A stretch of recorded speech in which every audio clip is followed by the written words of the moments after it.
Hey, it's Justice here, and today we're going to be solving Leetcode number 20, valid parentheses. This is a very popular problem within the tech industry. It's asked a lot by Google and Meta and companies of the like. And there's a lot of questions that build up upon this foundational knowledge that you'll learn here and how to manipulate with strings and just check with characters.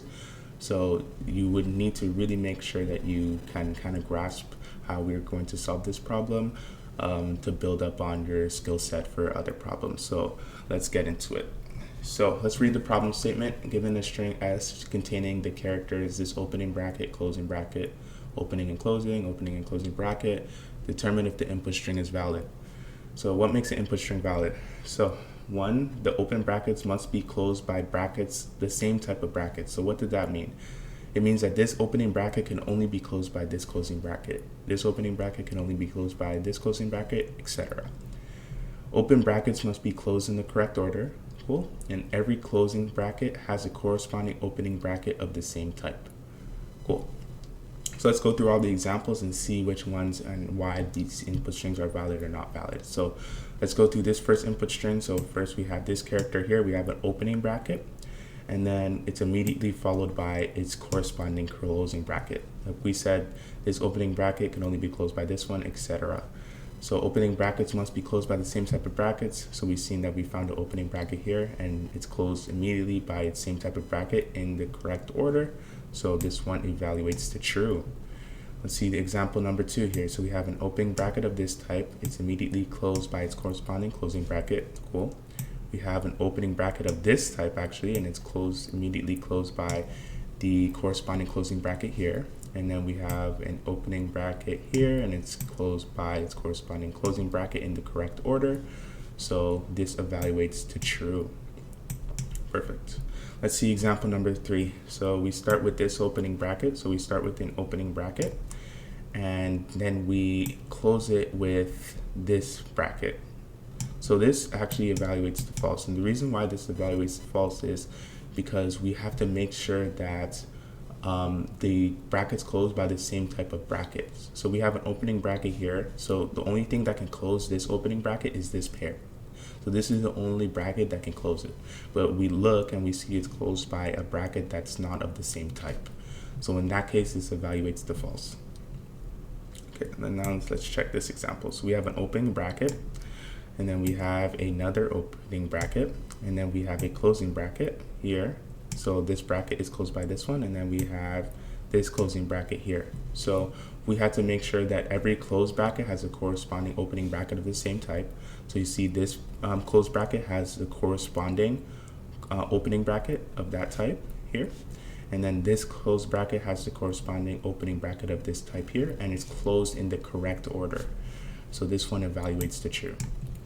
So let's see another example. So let's say we have this one, and then we have another opening bracket, and then let's say we have this closing bracket, and then it's followed by this closing bracket. So every closed bracket has its corresponding opening bracket of the same type, which is true because this closing bracket has this corresponding opening bracket, and this closing bracket has the same corresponding open bracket of this type. But the brackets are not closed in the correct order.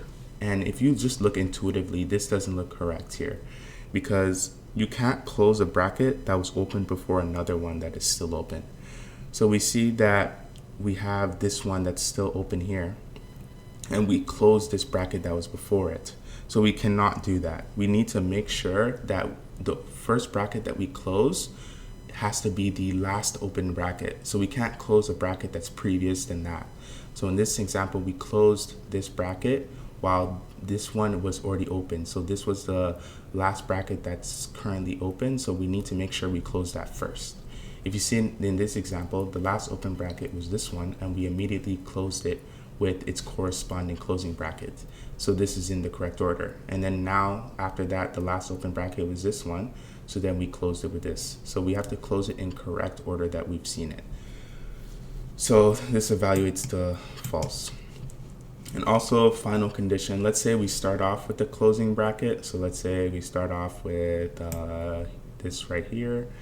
Everything else will evaluate to false because it's not closed in the correct order. It's just not closed in the correct order. So we're starting off with the closing bracket, so we have no opening bracket of any type that is closing, so this evaluates to false as well.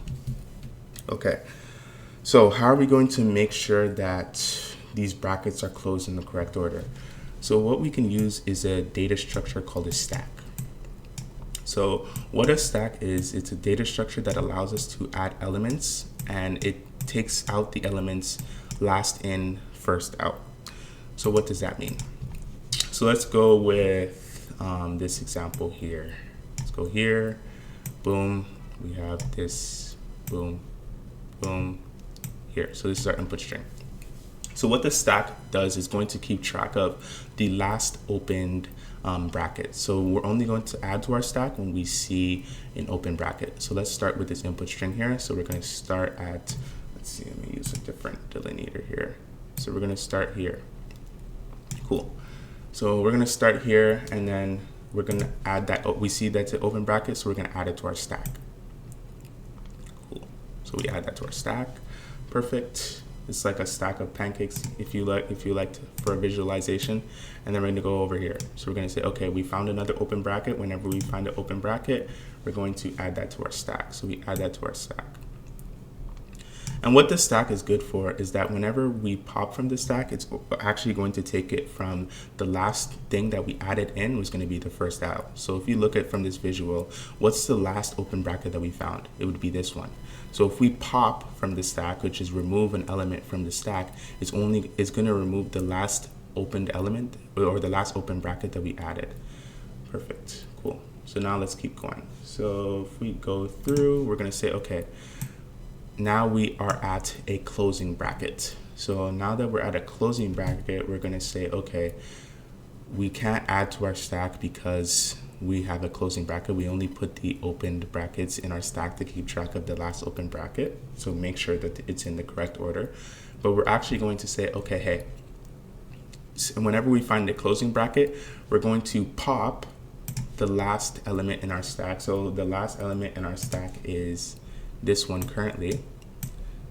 So we're going to pop the last open bracket, which is this, and we're going to compare them. And we're going to say, okay, does these two values over here, so this closed bracket, does this closed bracket correspond to this? So are they pairs?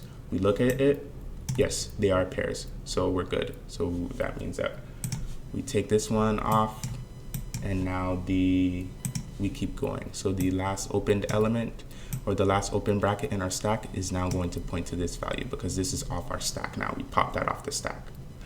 Perfect. And then we're going to go again. I'm going to say, okay, now we found another closed bracket. And whenever we find a closed bracket, we're going to pop from our stack to see what the last opened element is.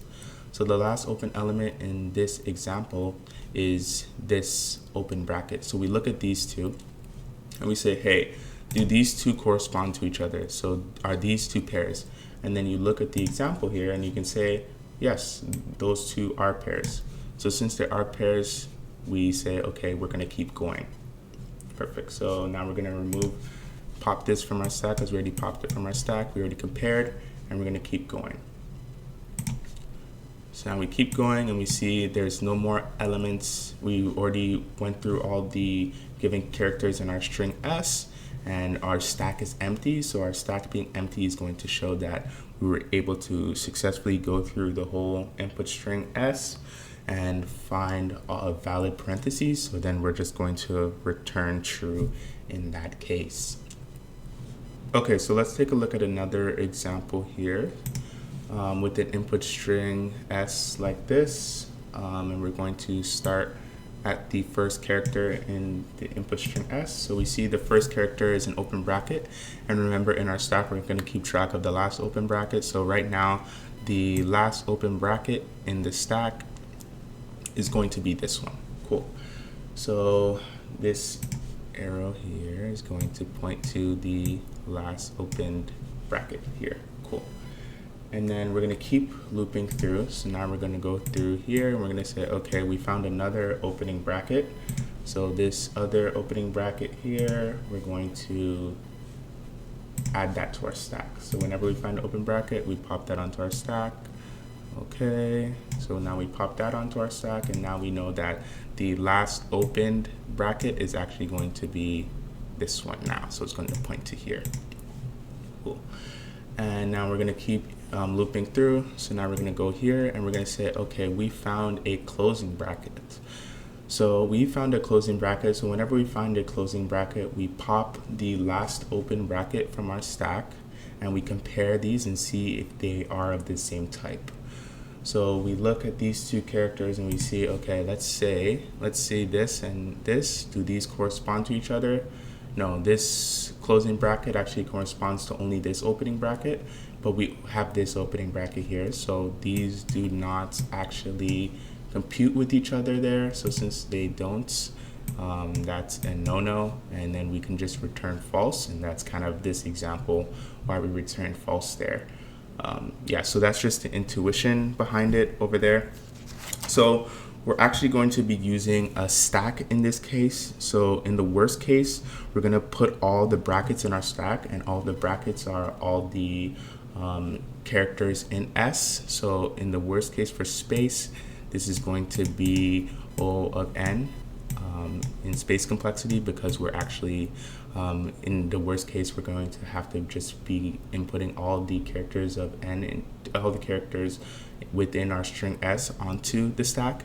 And then time complexity in this case is going to also be O of n, because if we look at the algorithm that we just came up with, we're only going through the input string one time. So at most, we're going to have to go through the whole input string, and n is the number of characters in S, in string S. So it's going to be O of n space O of n, but it's an optimal solution. It's kind of what your interviewers are looking for. So whenever they look for time and space complexity, you can kind of walk through it like that. But yeah, let's get into the code and see how we can code this solution up. Okay, so to start off, we're going to initialize our stack. We're going to call our stack open brackets, because our stack is actually keeping track of the open brackets in our input string S, and this is how you initialize a stack in Python. Cool. Now we're going to have a brackets map that's going to map the specific brackets that we have. So this closing bracket corresponds with this one corresponds with this, and this corresponds with that, just like we've seen in our example. And then we're going to say for bracket in S, so we're going to loop through the input string S, and we're going to check for each bracket. And we're going to say if it's an open bracket, remember, if it's open bracket, we're going to append it to our open bracket so we can keep track of the last open bracket. So how can we find out if this is actually an open bracket? So we can say if bracket not in brackets, we're going to use our stack. We're going to append to our stack. This is how to add to a stack in Python. You do append, and then we're going to append this bracket. The reason why we said if bracket not in brackets, because if you look at the brackets, the key values here are closing brackets. So that's, we did it like this on purpose. So these brackets here, the key values here are the closing brackets. So when it loops through this brackets array, it's only going to be checking, is it a closing bracket? So we're only going to check here, I'm going to check here, and it's going to say, okay, if it's not in one of those, that means it is an open bracket. So that means it's one of the values, but not any of the keys. That's how we're going to find out if this is an open bracket, and if it is, we're just going to add that to our open bracket stack. Else, that means that this is actually a closing bracket. So we're going to say, first we're going to say if not open brackets,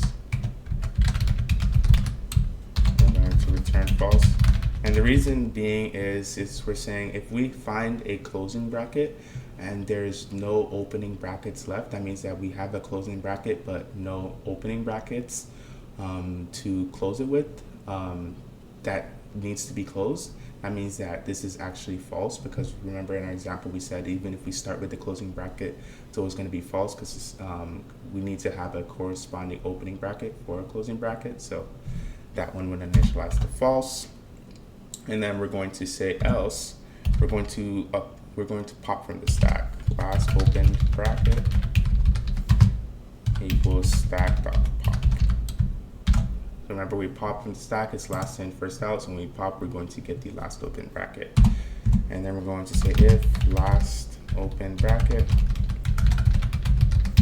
does not equal brackets at bracket. If it's not a corresponding pair, we're going to return false, because we just popped the last open bracket, so we found what the last open bracket was, and we're checking our brackets map here, and we're saying, hey, is this last open bracket, does it pair with the current bracket that the current opening bracket that we have? If it doesn't, then we're just going to return false. And we're going to keep looping through, and then when we get out of this, we're going to just need to make sure that the length of the open brackets